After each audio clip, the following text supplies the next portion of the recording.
Let's all do it together. Unless you have health problems, if you are willing to take this challenge, we're just going to hold our breath for 15 seconds. Take a deep breath in. Go to take a deep breath out now. Exhale, exhale, exhale. Exhale it out. Stop breathing. Time us. Remember, you can breathe anytime you want to if you need to. I just want you to notice how this feels. 3, 2, 1, breathe. So holding your breath, obviously that's a little bit of a willpower challenge. Some of you maybe need to hold your breath for 2 minutes to feel it, but I did not want anyone passing out. So would you believe that this ability to hold your breath is one of the best predictors of people's ability to succeed at difficult goals? Psychologists call this distress tolerance, the ability to stay put when things get uncomfortable. So I want to tell you now about a small intervention that teaches people how to sort of hold their breath, but not exactly. How to basically ride out physical discomfort that gets in the way of making a difficult change. I'm going to tell you about 2 different studies that are basically using the same technique, so you can kind of pick your willpower challenge here. The first I call the torture chamber. And this was a study of smokers who wanted to quit but had been unable to. And the researchers asked the smokers to abstain from smoking for 24 hours, sort of a first challenge, and then to come into the laboratory with a fresh, unopened pack of their favorite brand of cigarettes. So all the smokers show up, they've got their pack, they are desperate for a smoke, and they even carbon monoxide tested them to make sure they hadn't smoked. So they were ready for a cigarette. They all get seated at a long table and asked to put away all distractions except for a lighter or a match and their cigarettes. So you got a bunch of smokers now, they're ready. And then the experimenter is about to begin the process of allowing them to smoke. And she says through actually a microphone like that, you hear this voice that says, "Take out your pack of cigarettes." And everyone does, they're all excited, woo, stop. Okay, they have to wait 2 minutes now, and they're not allowed to do anything except look at their pack of cigarettes. Pull off the cellophane. Okay, great. Stop. 2 minutes they have to wait. Pack it. Oh, there was pack. See, I don't smoke. I forget some of these steps. They had to pack the pack too, and they got the cellophane open. Okay, take out a cigarette. Finally. Stop. They have to wait 2 minutes. And this goes on. And every 2 minutes, they're writing down how intense their cravings are and how much they want to smoke. But other than that, they're not allowed to do anything. Take a cigarette out. Stop. 2 minutes. Look at the cigarette. Stop. 2 minutes. Smell the cigarette. Stop. 2 minutes. Put the cigarette in your mouth. Stop. 2 minutes. Take out a lighter. Look at it. Stop. 2 minutes. This went on for over an hour. Nobody was actually allowed to light the cigarette. Okay. So here's I didn't tell you what the actual intervention was yet. Half of them before this happened had been taught a technique called surfing the urge, in which you learn to pay attention to the physical discomfort of wanting something. You give it your full attention, and you trust that you can tolerate those physical sensations, and if you just wait with patience, they will go away. That any craving, any emotion will eventually pass if you can just breathe and wait it out, that you don't have to act on every impulse or emotion. So that's the technique they were taught. They were surfing the urge. They were imagining those cravings as a wave that they were getting on, and they were just going to breathe, and they knew that it would eventually end, just like a wave. Before I tell you the results of this study, let me just give you the food one. The food one's a little bit different.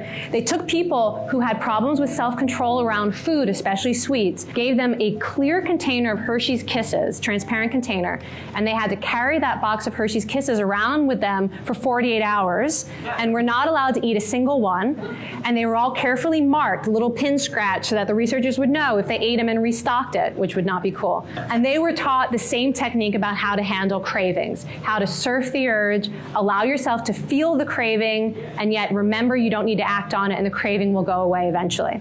Okay, so the results. In this study, the smokers who had been taught how to surf the urge in that 1 hour torture test, they ended up reducing their cigarette smoke by 40% in the very next week, even though the researchers had not asked them to. The control group did not reduce their cigarettes at all. And interestingly, in the people who had learned to surf the urge, there was now no longer a connection between psychological stress and smoking, which is actually, that's the main connection for a lot of people who are trying to quit. They're stressed out, they're anxious, and so they need a cigarette. And in this particular group with this intervention, it cut that link between stress and giving in. probably because they had a tool for dealing with difficult feelings and emotions. In this study, the people who had trouble with self-control around food, if they were taught to surf the urge, 0 had a single Hershey's Kiss over the entire 48 hours, whereas those who'd been given other strategies, including distraction, ended up much more likely to give in and also really stressed out about it.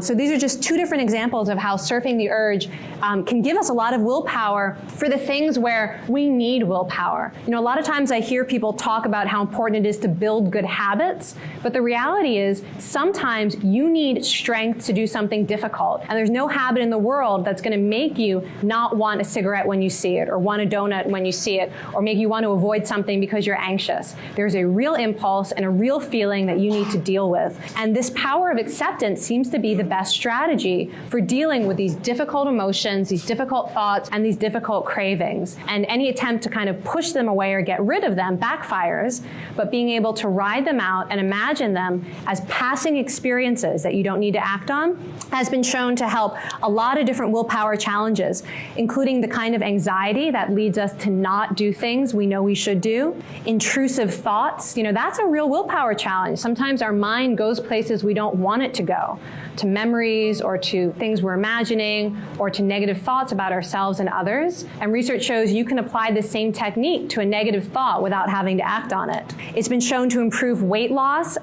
This technique of learning how to accept your own cravings tripled the long-term 1-year weight loss success rate among people who were in a really standard weight loss program.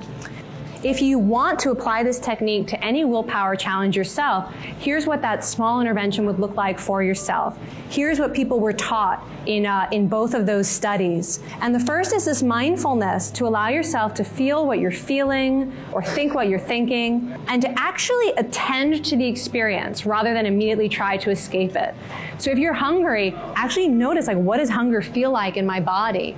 Or if you're anxious, what does anxiety feel like in my body right now? And then to actually just breathe it out. Use the breath as a source of stability. You know what you're feeling, take a few breaths, and then broaden your attention out and look for the first opportunity to recommit to your goal. That's what they were taught in both the smoking study and in the Hershey's Kiss study. And it's a technique that you can practice. It takes like 30 seconds, and it can help with any sort of willpower challenge. 5 willpower rules, and I would just invite you to think, if you heard anything today that might be relevant to your willpower challenge, to give yourself this short dose, this small dose intervention, and see how it works. So those 5 strategies: 1 is to train your willpower physiology by meditating, by sleeping, by exercising, or by eating a diet that's going to sustain your energy. Forgive yourself the next time you have a willpower setback. Make friends with your future self. Kind of think about the future in a way that feels real. Predict your failure, even though it's really nice to imagine success. Really get interested in the process of how you fail. And then finally, think about surfing the urge when you are facing temptation.